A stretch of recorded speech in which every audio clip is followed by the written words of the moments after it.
Hello and welcome to our special coverage of the Russian invasion of Ukraine. I'm Ladi Akeridoluale. The headlines. Italian Prime Minister Giorgia Meloni, U.S. Secretary of State Antony Blinken both reaffirmed support for Ukraine.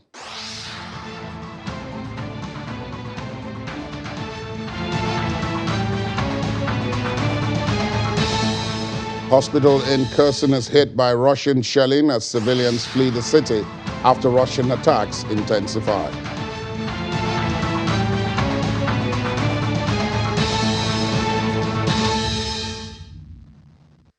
And Russia says there's no criminal link to deaths of President Putin's critics, Pavel Antov and Vladimir Bidanov in India.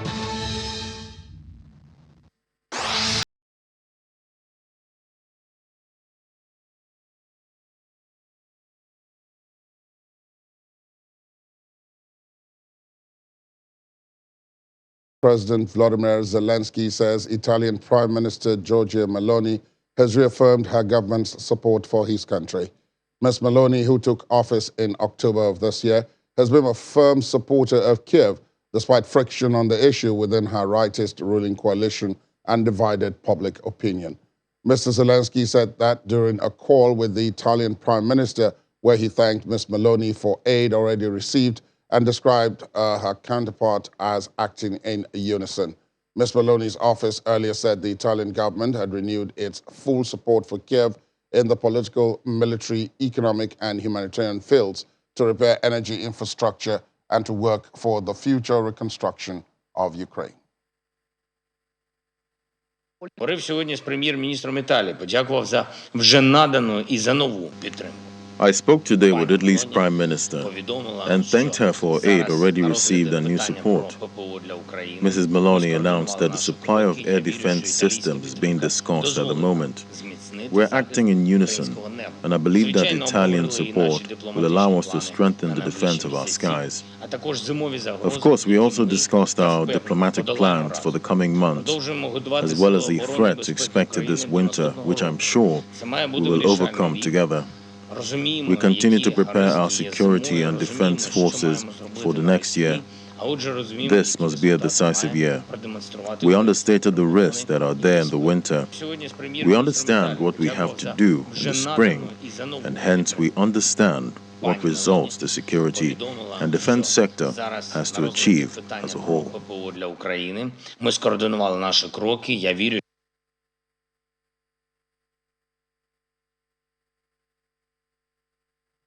Meanwhile, U.S. Secretary of State Antony Blinken vowed again to work tirelessly with the G7 and other partners to repair, replace, and defend Ukraine's energy infrastructure as it faces a tough winter of Russian attacks.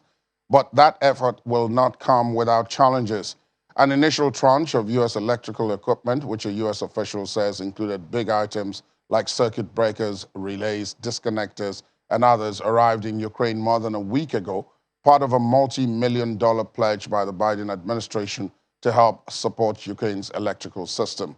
However, as the U.S. and its partners work to try to supply the capital, Kiev, with the supplies it needs to keep the electricity and heat on this winter, they've had to contend with worldwide supply chain issues.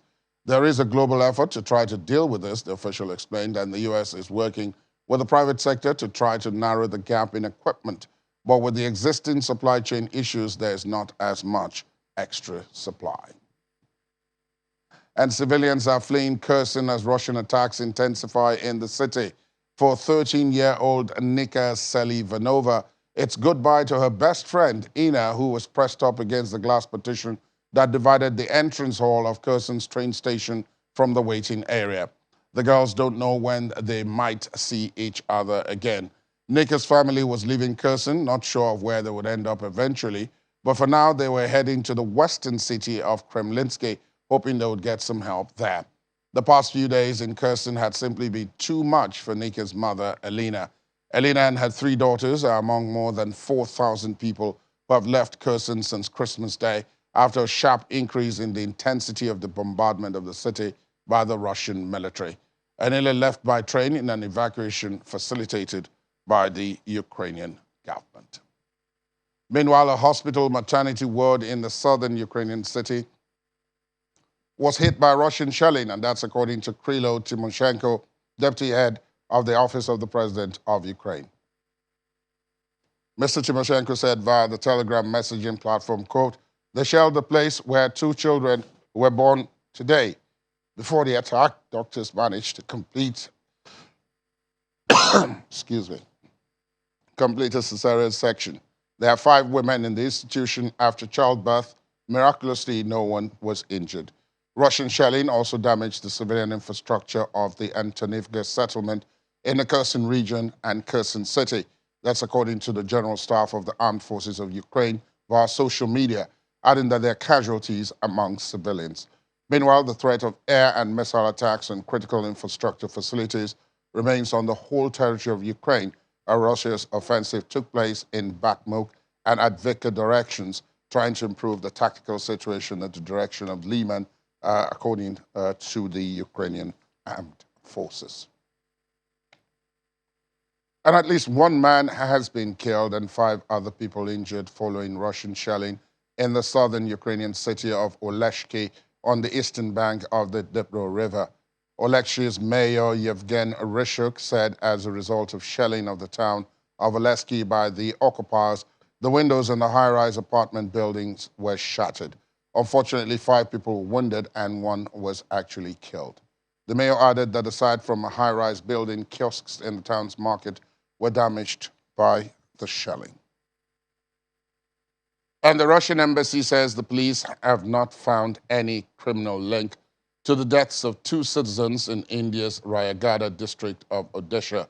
According to local media reports, Pavel Antov and Vladimir Bidanov died at the same hotel 2 days apart, prompting suspicions of foul play, as they're both critics of Russian President Vladimir Putin, and they join a list of those who have been killed in unexplained ways around the world. According to several reports, Mr. Antov, a lawmaker in Russia, had recently criticized Russia's attacks on Ukraine, but later retracted the statement.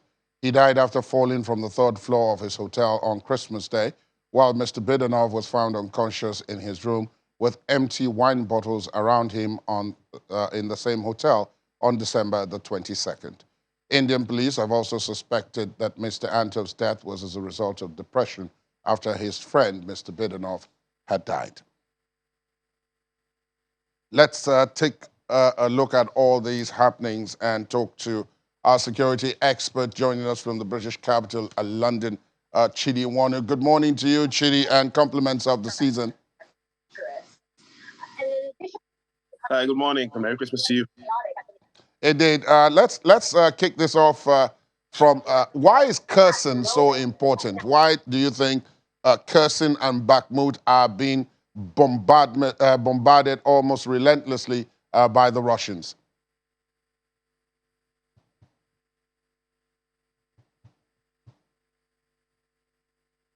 Well, I think from a operational sense, it has its own importance. It's more obviously the Russians are doing what they're doing as a form of revenge, that they've lost the city, and it's a useful way for them to keep the Ukrainians off balance by shelling it, by maintaining pressure there. If they don't, from a purely operational point of view, if they don't do that, it frees up the Ukrainian resources to operate elsewhere. So the Ukrainians need to keep artillery now in Kherson to conduct counter-battery fire.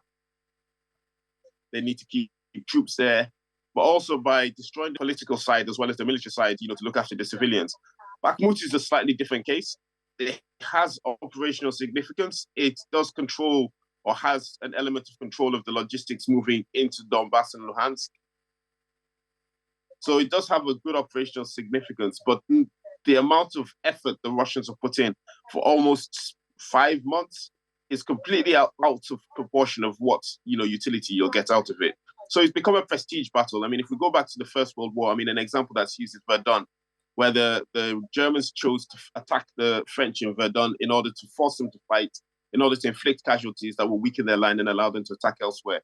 I don't think the Russians actually even thought it that far. They've just attacked Bakhmut and continued attacking Bakhmut because they have no other military options that they can take on the ground. They're having progress at some, particularly in the south, which is easier going. But even if they take Bakhmut, they're attacking fortified positions, prepared positions.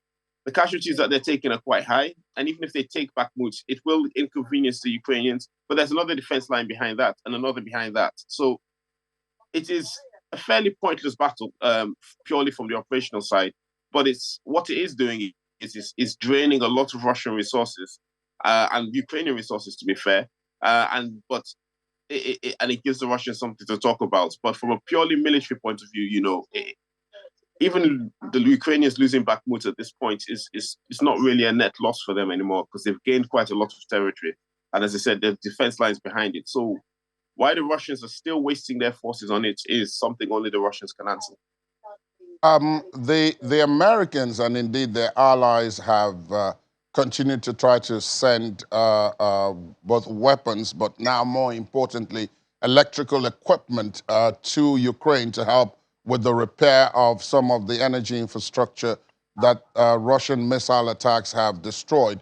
But that, of course, is proving more difficult than anticipated because no sooner do the attacks end and attempts are made to repair the infrastructure that a new wave of attacks begin. Again, perhaps you, from the operational perspective, could explain what is behind that, the relentless attacks, bombardments of this energy infrastructure, or is it just the obvious, oh, well, we can make them uncomfortable that he's talking about the civilians, or is there something deeper? I would like to think there's something deeper, but in reality, I don't believe there is. There is a strategic objective, which is to put pressure on the Ukrainian authorities by depopulating their cities. Essentially, that's what they're trying to do. They're trying to depopulate the Ukrainian cities by freezing the Ukrainians and forcing them out of the country as either as refugees, IDPs, whatever it is. And then at the same time, there is a slight operational reason in that the Ukrainian logistics runs heavily on their railways and those are powered by electricity. So by destroying the electrical networks, you're essentially, taking out the electricity system. As you can see, it hasn't affected Ukrainian logistics. It's created a problem, but it's not stopped them. So it is purely a strategic bombing campaign, just like in the Second World War when, the British would bomb German cities or the Germans would bomb British cities. There was always an operational reason. It was always a train yard or a factory they were bombing. In reality, they were just bombing the city to depopulate it and to cause problems for their enemy. So it's essentially just Second World War tactics being put in the 21st century. The only thing you can say that it gives the Russians, I mean, as I said, since it doesn't really affect Ukrainian logistics, the only thing it really does give them is that the Ukrainians have to devote a huge amount of their very meager air defense resources to defending their cities, to defending their power plants. And it does create a humanitarian problem. But from the strategic point of view, it changes nothing. As you've said, Ukraine's allies are pumping, equipment, non-lethal equipment in, and this is something they can do quite easily. They've got the manufacturing resources. This is the paradox. In terms of military equipment, what's being given right now is a lot of surplus equipment, which is just there. In terms of the new stuff, there was a problem because defense industries in the West have shrunk quite a bit. They make big, very expensive things like F-35s, M1 Abrams, which they're not selling to anybody. But for actual stuff like missiles, it's a very small production line, and scaling that up is quite difficult. But in terms of things like consumer goods, like generators, electricity repair kits, they can do that quite easily. So they're playing again to the West's strength. And this is something every country can do, and it's not controversial. Every country, there might be significant opposition in some countries to supplying weapons, but nobody's going to oppose to sending generators to help civilians. So again, from a strategic point of view, there is a small military purpose, but in reality, again, it's just Russia venting its frustration about not being able to influence matters on the battlefield anymore.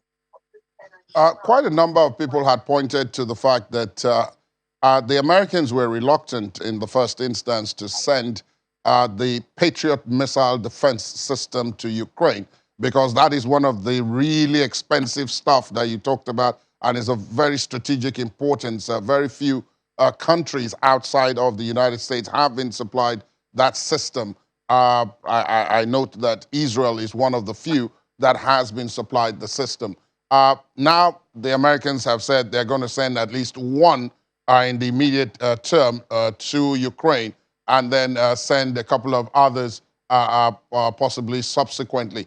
Which brings up the question, how much of a difference could this Patriot defense system make in the immediate term, considering that I've been told on this program that it may take up to 6 months for it to be sent, installed, and then for those who are going to use it to be trained on the use before it can actually be deployed? And how much difference can one missile defense system make, really, if Ukraine is being attacked by hundreds of missiles every day? Well, here is an interesting one. Here's where I'm actually going to dive into the realms of speculation, because I find the whole Patriot kind of question interesting. To answer your first question, how useful it can be, air defense doesn't work. Patriot is a point defense system, and Patriot is a point defense system, so it will defend a particular point.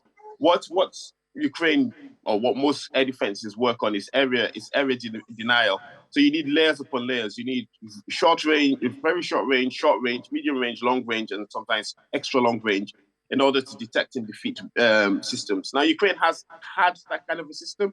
A lot of the fixed positions were destroyed at the beginning of the war, but what they've done quite successfully is use a lot of the mobile systems to defeat Russian attacks, which means the Russians have been unable to come in close and conduct their attacks, which is why they're using cruise missiles a lot, and when you see their planes flying, they're flying very low, or the helicopters are flying very far away, pitching up and shooting, and that kind of thing. So the Patriots will provide a good points defense system, particularly if it's placed around Kiev.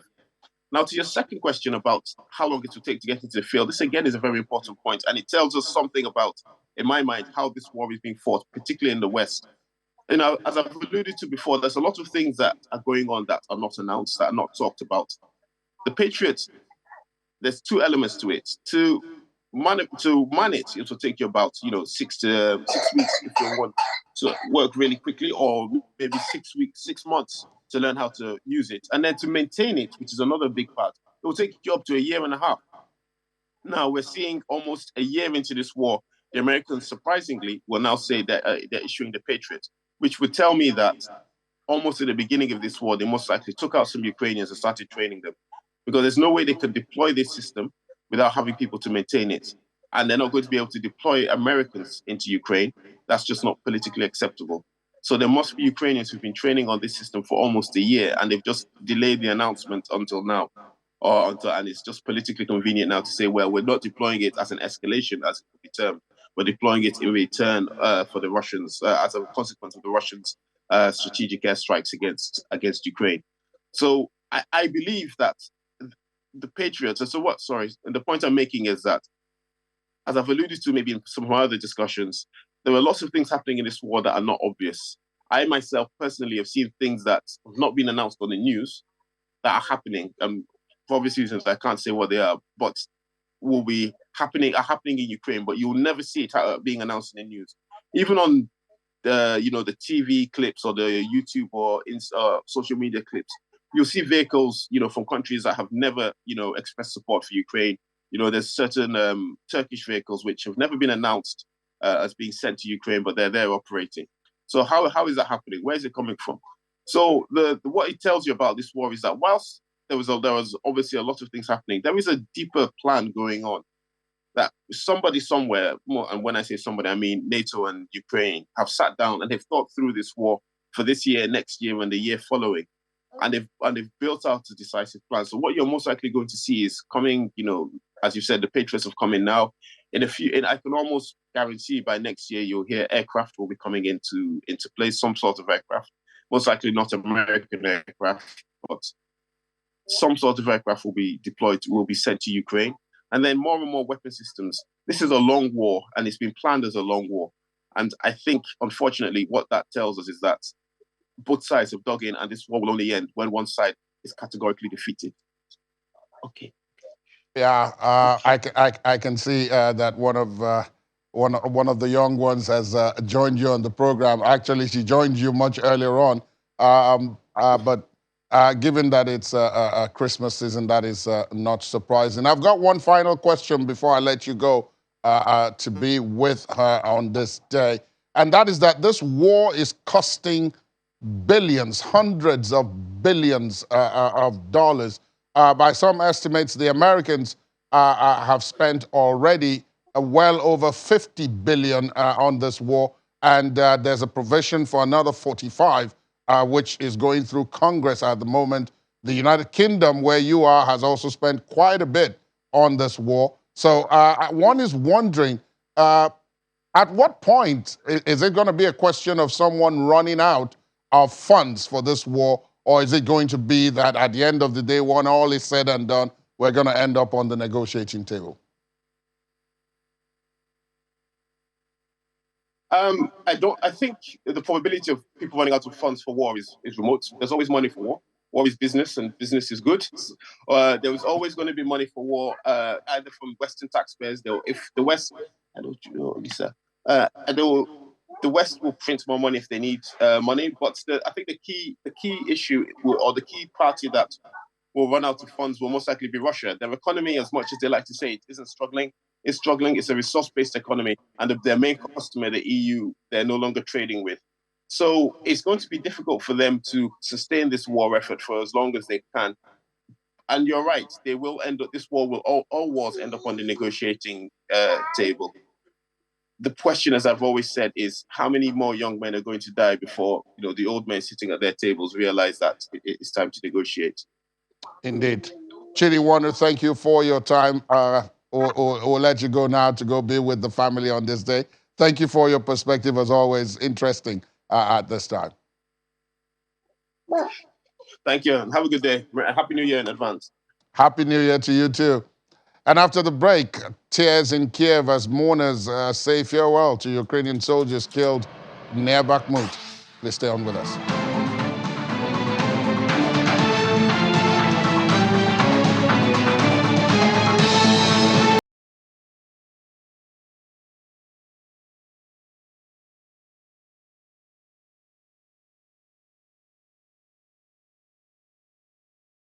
Thanks for staying tuned. Welcome back. France and Poland have signed a deal for the sale of 2 French observation satellites to Poland, and that's according to the French Defense Minister, Sébastien Lecornu. Mr. Lecornu tweeted after meeting with his Polish counterpart in Warsaw, quote, "This major contract demonstrates Poland's trust in our technology and industry." The French minister went on to say the deal shows the deep ties that unite France and Poland in the field of defense, while emphasizing that this would also create 500 jobs in France for 5 years. Poland's defense minister, Mariusz Błaszczak, reiterated his French counterpart's sentiment, saying it was an important day for the Polish army. The announcement comes 6 weeks after the country was hit by a Russian-made missile, causing an explosion outside a rural eastern Polish village of Przeszydeł, about 4 miles west of the Ukrainian border, killing 2 farmers. At the time of the event, Poland's ambassador to the United Nations, Krzysztof Czerkecki, said the incident teaches us how close we actually live to the potential escalation of the spillover of Russia's war of aggression against Ukraine and of far-reaching consequences that we all can't perceive. And tributes have been pouring in for Ukrainian soldiers who were killed near Bakhmut. Mourners bid farewell to the Ukrainian game designer Vladimir Ryazov, who died in the fighting on the front line near the city and was honored with a memorial service in St. Volodymyr's Cathedral in Kiev. Mr. Ryazov's brother, Vyacheslav Ryazov, said in a social media post that Vladimir had died on December the 22nd. The commander of his unit said that Mr. Ryazov died near Bakhmut, an eastern Ukrainian stronghold where fighting has lasted for 5 months. Mourners, including relatives, soldiers, guards of honor, and Kiev residents, filled the cathedral, laying flowers on Mr. Ryazov's coffin before it was wrapped in a blue and yellow Ukrainian flag. 38-year-old Mr. Ryazov was a father of 2. In another development, which is not completely unrelated, North Korea's military scrambled fighter jets and attack helicopters, or rather South Korea's military scrambled fighter jets and military aircraft after 5 North Korean drones crossed into its airspace with one aircraft crashing, and that's according to the country's defense ministry. The ministry says South Korea's military fired shots at the drones, which measured under 2 meters long. 4 of them flew near Gangwon Island, and 1 flew over the capital Seoul's northern airspace. Earlier, South Korea's military apologized for its failure to shoot down the drones, which crossed into South's airspace a day earlier, pledging to secure anti-drone strike capabilities. And Taiwan's President Tsai Ing-wen says the country will extend mandatory military service from 4 months to 1 year. Speaking at a press conference in the capital, President Tsai announced new plans to bolster Taiwan's defense in the event of an attack from Beijing.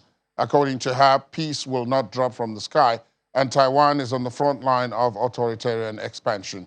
President Tsai said conscripts will also undergo more intense training, borrowing some elements from the United States and other advanced militaries. She adds that the island's current defense system is inadequate to cope with aggression from China, which has one of the world's largest and most advanced militaries. The Taiwanese army has shrunk since the early 1990s, when all men over the age of 18 were required to serve in the military for up to 3 years over the next few decades. Service was shortened to 1 year and 10 months before being further reduced to 4 months. The new rule takes effect in January 2024, the same month Taiwan will elect its new president. And in Serbia, its army says it's at its highest level of combat readiness after weeks of escalating tensions between it and Kosovo. President Alexander Vučić says he will take all measures to protect the people and preserve Serbia. The saber rattling is louder than ever and follows media claims that Pristina is preparing an attack on ethnic Serb areas in North Kosovo. However, the government in Pristina has made no comment about the allegations, but it has previously accused Mr. Vučić of playing games to stir up trouble. In the meantime, the European Union has been attempting to mediate with a 27-member bloc calling for maximum restraint and immediate action and for the leaders of Serbia and Kosovo to personally contribute to a political solution. Let's talk to Professor David Aworao, head of the Department of History and Strategic Studies at the University of Lagos. Professor Aworao joins us, as usual, virtually. Good morning to you, Prof. Compliments of the season. Good morning. Thank you for inviting me to the program. Let me begin with some of the last couple of bits of information I've been reading and just ask you, as a historian, is it possible, is it very possible that while all eyes, the world's attention is focused on Ukraine, some of these other places where conflicts are brewing or are already on the edge of starting could actually be a flashpoint for more wide conflict, as we have seen before in the world's history. And our eyes not being on those places could mean that damage could have been done before people realize that there is a problem there. Yes, there is the need to pay attention to all of these other areas where violent conflicts seem to be a realistic possibility anytime soon. Serbia versus Kosovo. We are very happy that the European Union has waded into that to try to get them to maintain a softer position and then subscribe to diplomacy in resolving the differences they have. That is important. It is important that the EU is not just focused on Russia, Ukraine. It's also concerned, about development at its backyard, closer backyard, Kosovo and Serbia. North Korea and South Korea, the tension has not been as high as this in a long, long time. That South Korea is now, gearing up to match whatever North Korea is bringing to threaten the security in that area.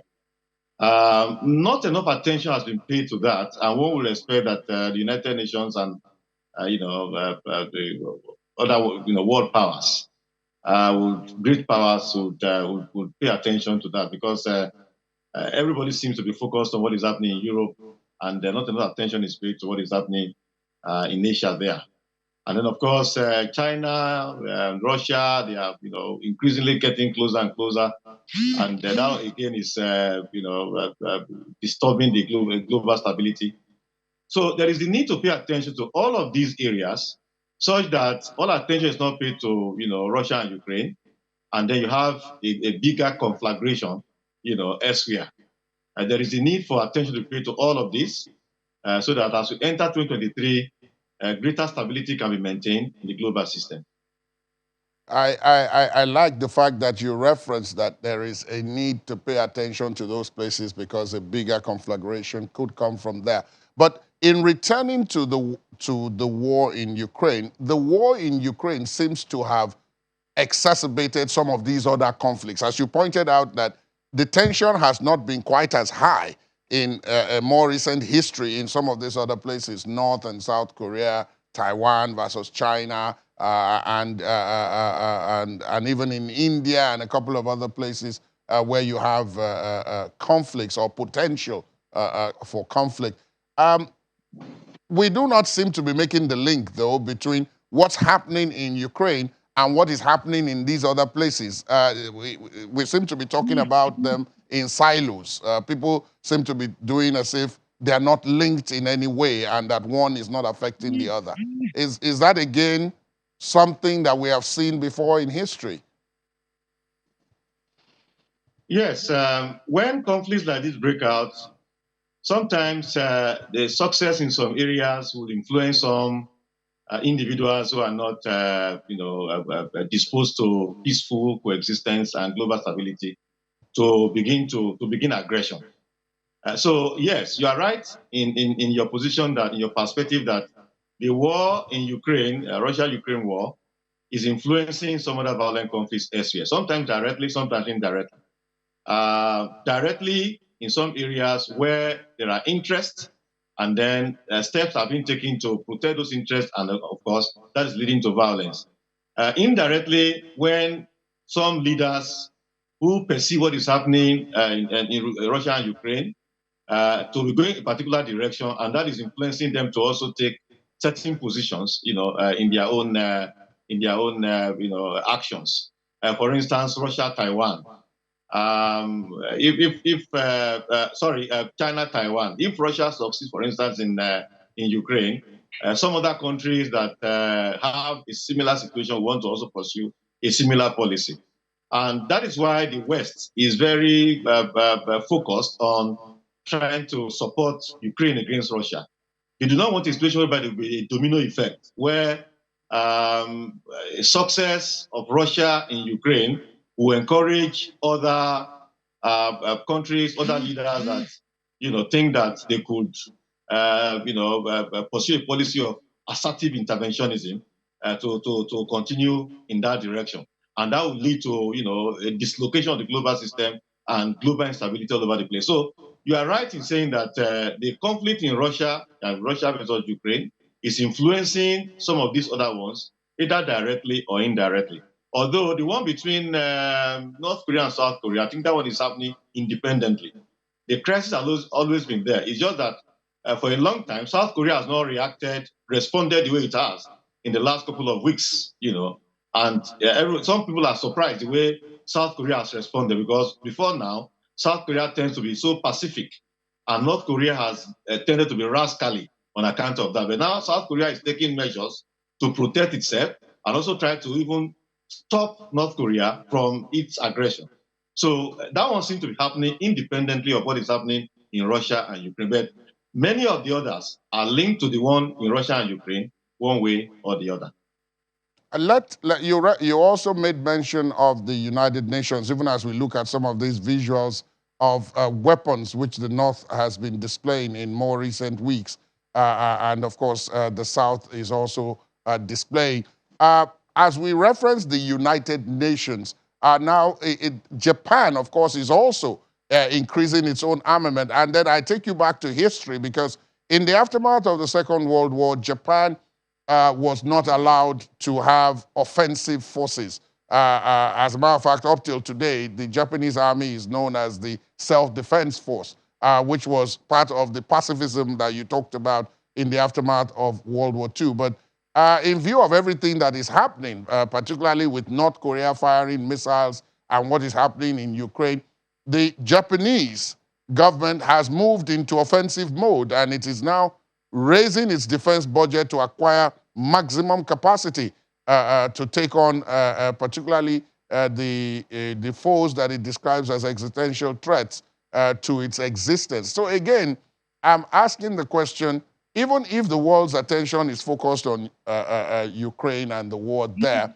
a body like the United Nations should have the wherewithal, possibly, or don't you think so, to be able to look at all these other ones in some more detail, even if some of the allies are focused on Ukraine. Yeah, that is the problem that the United Nations has had over the years. This lack of capacity to intervene decisively when a certain category of countries are involved in violent conflict. When superpowers and great powers are involved, the United Nations tends to be less effective. Then when nuclear powers are involved, the UN also tends to be less effective, which is very disappointing, because the United Nations is supposed to be able to robustly rise up to the occasion anywhere there's a threat to the peace, across the world. But the UN tends to be less effective when some of these dynamics are at work. North Korea's nuclear program is actually a threat to global stability. In 1968, the global system articulated a framework to reduce the threat of nuclear weapons to the global system, the Nuclear Non-Proliferation Treaty, to which many countries, almost virtually all the countries of the world subscribed. Of course, a couple of them never did. But in defiance of that treaty, a couple of countries have acquired nuclear weapons since then: India, Pakistan, and now North Korea, and of course, a couple of others in between. That is in defiance of international norms and international law. But because countries are able to defy the international system without catastrophic consequences, that is how we have what we have now. Ordinarily, South Korea and Japan will have remained pacific. But the threat from North Korea has compelled them to now focus on developing their capacity to be able to match the threats that North Korea poses. It is unfortunate, but even though the United Nations is not able to do as much as we expect the United Nations not to also go to sleep on this. We expect the Security Council to call a meeting and take measures before that part of the world, become worse in terms of instability than even Russia and Ukraine, where attention has been focused. The UN, unfortunately, has not been able to do as much as expected, which is why we continue to call for UN reforms that will make the UN more proactive and more effective in responding to threat to global peace and security, and of course to be able to ensure that a more stable world is established. Indeed, one will only hope that as we move into the year 2023, that objective may get closer to being achieved. Professor Awurawo, thank you as always for your perspective on the program this morning. And once again, compliments of the season and a happy new year to come. Thank you very much, Ladi, for having me on the program. Thank you. And when we return, well, it's no worries for these giant pandas as they're having fun in the snow. Please join us again.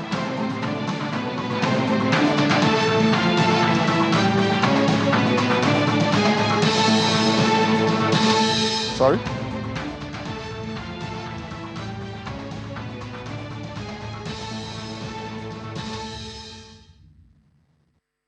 Thanks for staying tuned. Welcome back. President Vladimir Putin has delivered Russia's long-awaited response to a Western price cap, signing a decree that bans the supply of crude oil and oil products from February 1 for 5 months to nations that impose that cap. The group of 7 major powers, the European Union and Australia, agreed this month to a $60 per barrel price cap on Russian seaborne crude oil, effective from December 5 over Moscow's special military operation in Ukraine. The decree, published on a government portal and the Kremlin website, was presented as a direct response to actions that are unfriendly and contradictory to international law by the United States and foreign states and international organizations joining them. The decree states that deliveries of Russian oil and oil products to foreign entities and individuals are banned on the condition that in the contracts for these supplies, the use of a maximum price fixing mechanism is directly or indirectly envisaged, referring specifically to the United States and other foreign states that have imposed the price cap. In Spain, the Prime Minister Pedro Sanchez has announced another 10 billion euros in support to address rising prices following Russia's invasion of Ukraine. Mr. Sanchez said the government would protect the middle class and workers amidst the rise in the cost of living, energy, and food. The proposals include cuts to VAT and a 200 euro one-off payment for millions of households on less than 27,000 euros a year. It's Spain's third set of aid measures and brings the total support to 45 billion euros. Let's talk now to Ini John McQuarrie, not necessarily about those, but about other things. Morning, Ini. Good morning. Well, I think we can start with what's happening in Spain and even the price cap, the response to price cap. That response was expected. It was expected, and we were warned to expect it. But, I mean, even when it comes, I don't know, it just looks somehow to me because it doesn't start till February and it will last for 6 months from February to July. Now, with the price cap, Russia still earns or still going to earn between 10 and 15 billion dollars monthly. That's selling their oil at $60 a barrel. Okay. They will earn between... So there's something that doesn't seem to... Yeah, but do you know that some months ago, even before the cap, Russia oil was being sold. I know we've talked about how China and India get at $50. It was being sold at $57. So I really don't understand, you know, the reaction and all of that, because most of the time, Russian oil goes for sometimes below $60. And so now being capped at 60, they still earn between 10 and 15 billion dollars, even though as of June, they earned 21. That was without the cap, you know. Sometimes so there is a drop. Yes, there is a drop in demand and things all like of this that. is ironic, given the fact that when the EU set the $60, there were many who said, what are you doing? $60 is too high. It ought to be less. Exactly, because, I mean, countries were already buying at $50, you know, and sometimes it used to sell at $57. So when you put it at $60, we wonder what impact that's going to make. And then even with President Putin's decree now, that doesn't start until February, which means that from today, December, we're still going to be selling even to the unfriendly countries. By January, we'll still be selling. Give them an opportunity to mend their ways or remove the cap. And then it's only for 6 months, except, of course, it changes its mind by July and it's renewed. You know, which, I mean, I think it becomes so obvious that countries know that they need to depend on each other. I need to depend on you, need to depend on me. Even if we don't agree on all fronts, we still have to depend on each other. Our economy, our people, there'll still be travel, there'll still be tourism, there'll still be economic needs that we have to crisscross. And so everybody is treading carefully, even though we're talking tough. War and we're talking tough. Yes. And you mentioned travel. Russian tourism has dropped as some would say, natural consequence of what is happening. Yeah, about 90%. That's a whole lot of drop for especially the organizers of group tourism. You know, those ones that they do and they sell packages and all that. Drop by 90%. That's a whole lot. So many countries are imposing visa restrictions. Although, again, as you said, when that visa restriction was announced, many of the countries are also going to lose by not having Russian tourists come. But do you know what just came to my mind now? Maybe Nigerians will start thinking, it might be easier to go to Russia now. That was just an aside. I'm sorry, I'm just a Nigerian. I understand. I fully understand that. But I mean, I guess we've said before here that sometimes when you're looking at it on one side, you look at it on the other side. So that you are looking at it on the other side. But the other thing, of course, is that many people ask the question. When I was speaking to my first guest, my Chidi Wano, I mentioned the fact that the United States, going by some estimates, is going to have spent by, I believe it's the end of this month, almost $100 billion in aid to Ukraine. Yes. So the people are asking, or people ask the question, what does the U.S. get in return for this? And we should say it's a valid question because the U.S. is not finding it easy. Recently, because they're trying to restock their reserve, their oil reserve, you know, because remember the other time President... Yes, they gave out quite a lot in order to stabilize the prices. That affected prices. It hiked prices recently. So they are not finding it easy. The cost of food and inflation is not like it's all good for them that you say you give out up to about $100 billion onto another country. So a lot of people are actually asking that what's the underlying interest of the United States? You know, when we talk about them always giving it, we do know that, well, they import a lot of things like fat and oil from Ukraine. They import iron tubes, frozen food and fruit.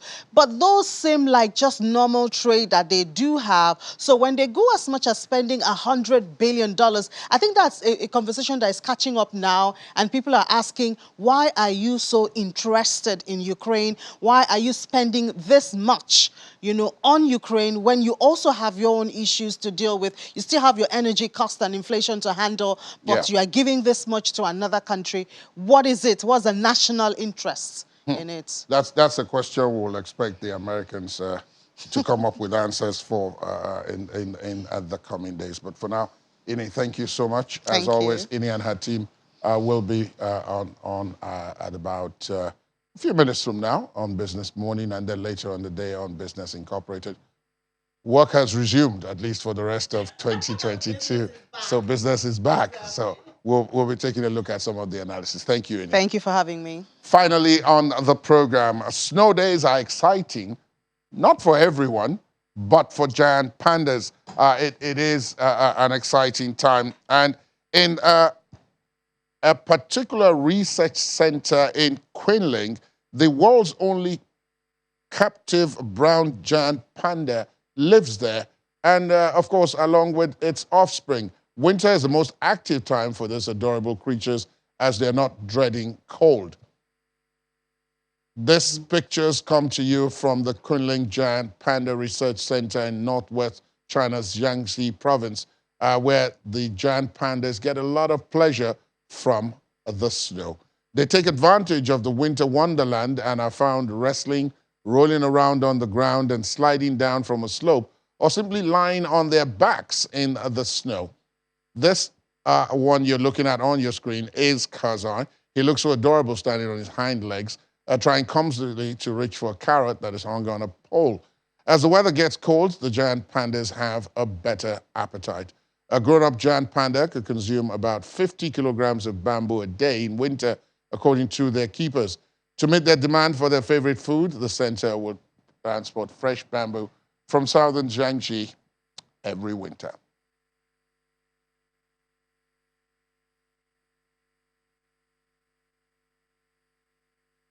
Talk about different strokes for different folks.